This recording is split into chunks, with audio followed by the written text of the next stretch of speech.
Hi gang, this is Dave with React Real Estate Coaching System. I'm back again for our second Periscope broadcast. Here today to talk to you about the real estate uses with Periscope.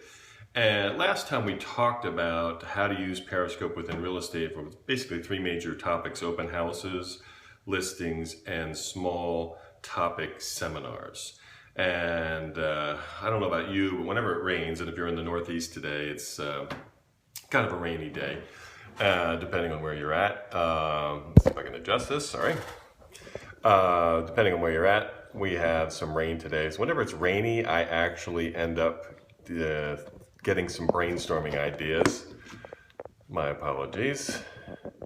I get some brainstorming ideas about how to use Periscope and all of that kind of cool stuff. And I don't know if it is about rain, but it kind of refreshes maybe it washes away the cobwebs or something like that.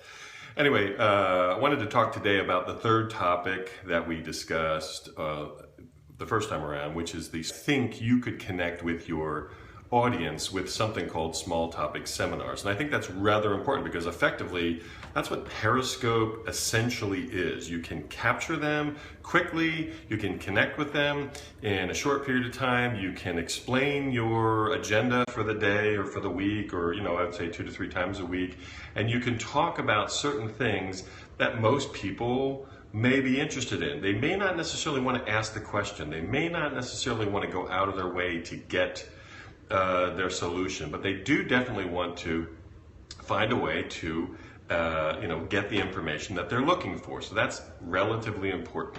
And I pick small topic seminars because there's so many things in the real estate world that effectively people are confused about. And obviously that depends on your state, that depends on your county, that depends on your city, sometimes townships.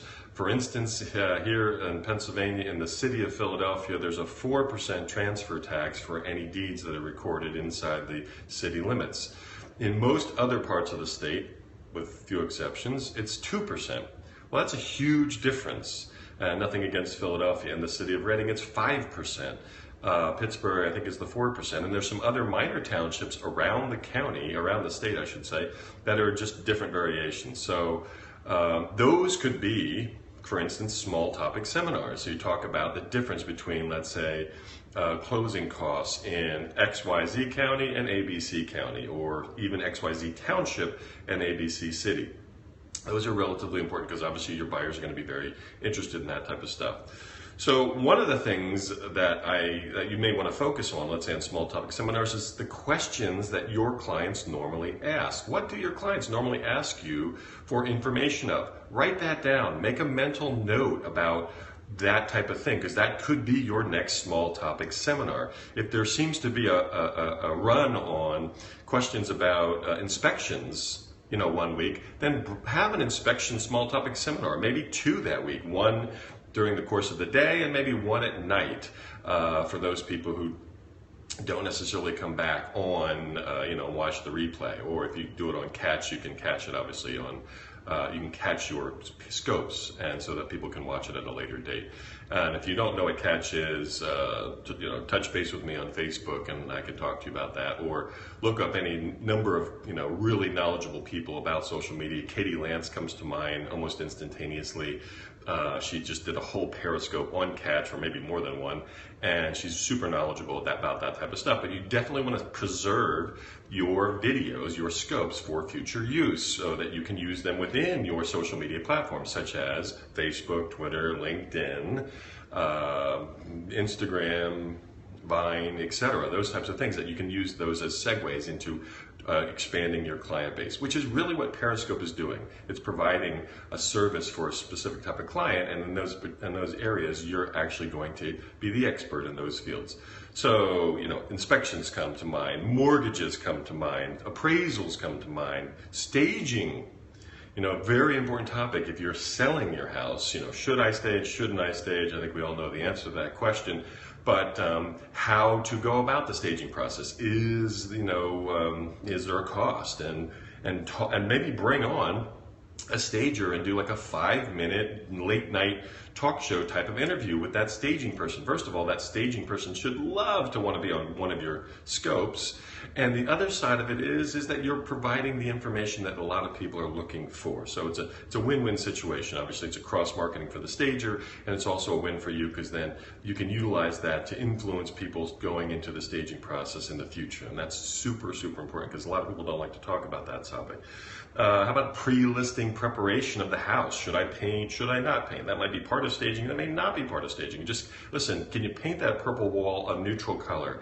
Because when I see MLS pictures literally all across the country and I see some of the things that people have on their walls, or that 10 by 6 room that would be perfect for one thing, but there's so much clutter within that room that it just destroys the imagination and kills the appeal to the property altogether. Those are important little micro topics or small topic seminars that you can use Periscope for. And I think that would be very attractive for most of the people that are interested in buying, selling, or whatever. Aside from that, open houses, obviously we talked about last time, so you certainly could talk about how open houses impact your next listing or potentially with what your client is looking for. And is an open house a valid solution for all of that? We talked about bringing on special guest stars or special guest speakers, and that could be an appraiser. What does an appraiser actually look for in a house? And then he can be frank, or she can be frank about that whole process.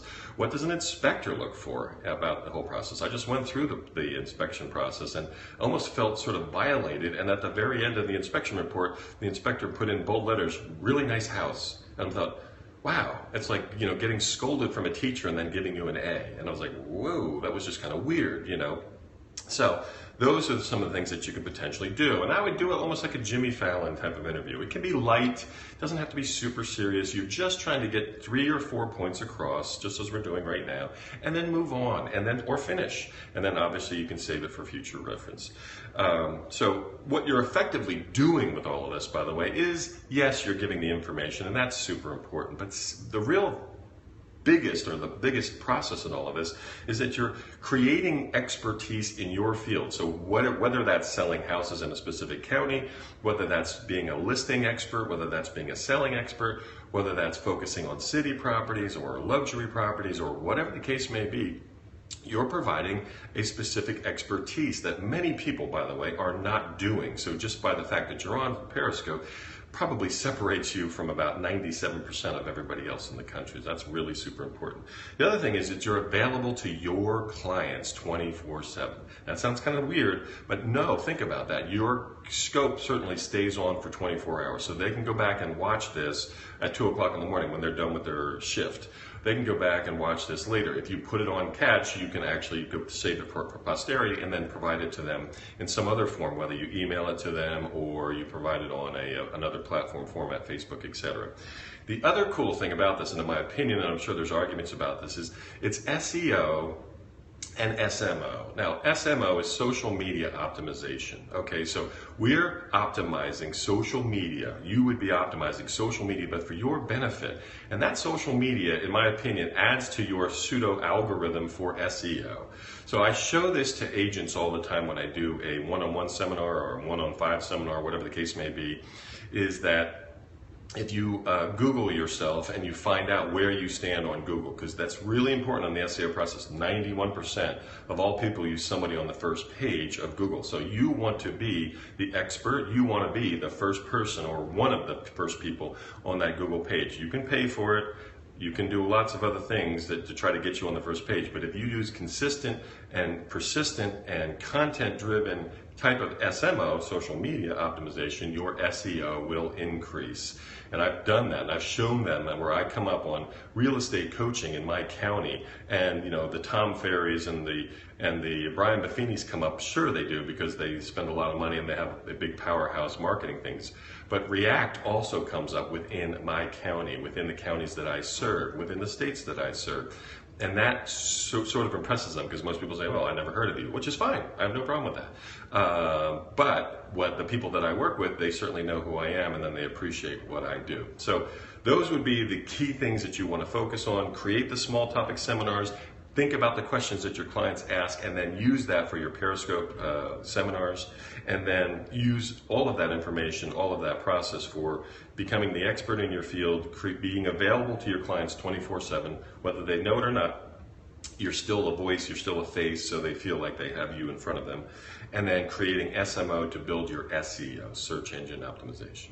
Appreciate you sticking around and watching. Thanks so much. We'll see you soon on Periscope. Thanks.